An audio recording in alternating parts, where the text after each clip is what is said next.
Hey guys, it's very important when building your landing pages and websites to be very mindful of site speed. Nobody likes a slow website. They lead to higher bounce rates and lower sales, lower book calls, lower appointments. I made a quick guide. It's on my Twitter as well. This is a quick, easy thread. So first things first, you want to measure your current performance. Current performance, you're going to measure that. You're going to go to Page Speed Insights. It should be pagespeedinsights.com. This will give you an overview of where your site's at and where you need to improve. Some words are more technical than others, but it's usually easy to figure out what you need to do. Maybe it's some animations or some image sizes or your video is too big. Next, you can compress and resize the images.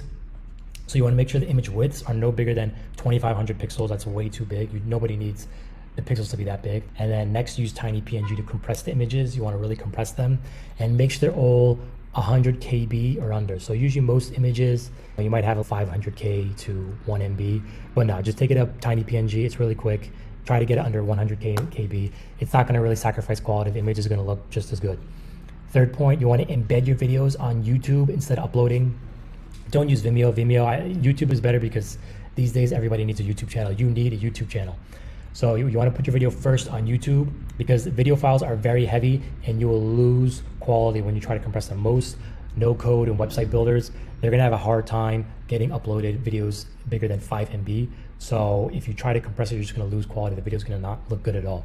So, and this kills two birds with one stone.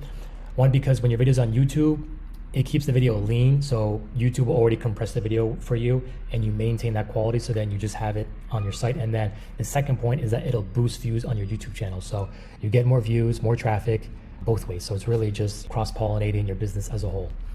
The fourth point is avoid large, complex animations. Little animations like animated icons, moving icons, little blur effects, stuff like that is okay, but don't go crazy. It can really take a toll on your load speed. Fifth point, try to use Google Fonts if you can. You want to stand out with your own personal font, which is great. You want to, of course, you should be unique and want to be unique, but see if the font you like has something similar on Google Font, because Google Font, it's already, these fonts are the most optimized and it's going to be the best. A lot of website builders, they already have Google Fonts installed. So using that is just going to already make things just seamless for you. And yeah, that's it. Thanks guys, and have a great day.